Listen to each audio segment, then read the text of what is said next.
So if you're a brand and you want to channel passion, what do you got to do? You've got to start a story with them. You've got to give them the thing to start. And one of the things I was thinking about is that, this could be the start of the best fairy tale in the world, or it could be the start of the worst nightmare in the world. It really could. They all started off the same, once upon a time, everything's happy at the beginning. But brands, if you want people to start talking and to leverage that passion, you've got to give them something to start with. And I am going to show examples of this in a minute. But I think it's key that you've got to kind of tell them, hey, I want you to talk about me. I want you to show this passion. Tell them that you're looking for this. Tell them that you want it. Because otherwise, they may not ever say anything. And don't make it complicated. You look at this, we've been telling stories forever. We painted on walls, we scratched on rocks, we told stories. A lot of this goes back to digital storytelling. I think a lot of people are not leveraging this space enough online.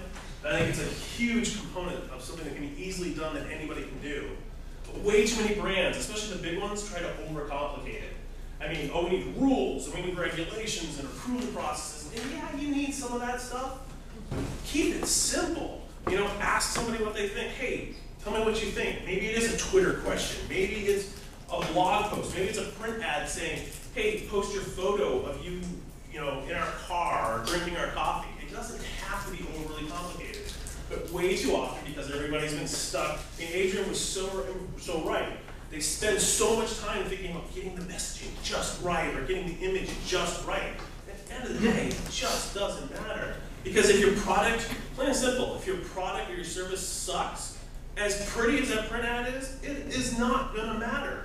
You have got to have that product to start with. I love this little turtle.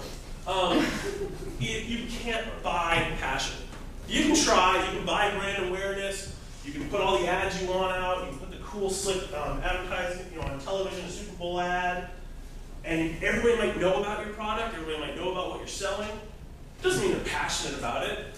Doesn't mean that they have a affection to your brand. You cannot buy that.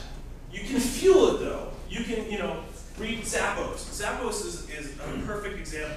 How many people have ordered from Zappos before? Did you order more than once? How many people order more? Because I'm not a shoe guy. Right? I care less about shoes. I don't care about them. But I bought a pair of shoes that I heard someone talking about. And they're not this pair, but it's the type of these clean shoes. I went up to Zappos because I knew I could order. I saw these people raving about, oh my God, you can just send your shoes back, they don't care, total customer service. I ordered, I had an amazing experience with them, and I went back and I ordered more pairs immediately, just because I was like, I like these shoes, I'm going to keep them. It's now a brand that I'm passionate about. And they fuel that, they keep fueling it. If you get a chance, that brand book that you were talking about, you can get copies of that. If you can find one, they're around, ask Zappos for one. I guarantee you they'll send you one, because that's happened to me. I hadn't heard about it till Tony, the CEO, was presenting at South by Southwest. And he talked about this book, and I just sent him a message on Twitter and said, hey, how can I get a copy of this? Thinking he'd show me someplace where I could buy a copy, which I was willing to do. I didn't think it'd be that much.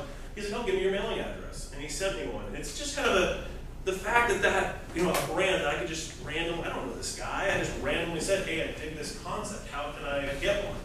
And he took the time, it probably took him 2 seconds out of his life to send me back a DM saying, oh, give me your address. But how many CEOs take the time to do that? And I actually do know it is him doing it, and that fueled my passion in the brand. So once you've got these people excited about your brand, you've given them, you're fueling their passion, you're telling them to tell a story, you've got to make sure you give them a place to tell that story, to collect it. You can call this a portal. Maybe it's a name site, maybe it's Facebook, maybe it's your website, maybe it's Flickr, it could be YouTube. Whatever it is, you've got to give them a sense. You're reaching out there as part of a marketing campaign to say, I want your stories, I want you to show me your passion. You've got to give them a place to sit down, it's the old campfire, sit down and tell that story, collect all the stories together. Way too many, the few campaigns I've seen try to do this, where they try to pull the passion together, kind of forget this spot, you're videotaping, I keep moving on you. They seem to forget this spot. They totally seem to miss it, the fact that all of a sudden these passion, these messages are all over the place. They're lost, they're not pulled together. to do it right, maybe it's something as simple as using a Delicious account to pull it into your website so the links are there, people can see. There's a million technology ways to do this. You can do it very manual as well. But the fact of the matter is, if you're getting all these people sharing this, you really want people to be able to find this and react to it.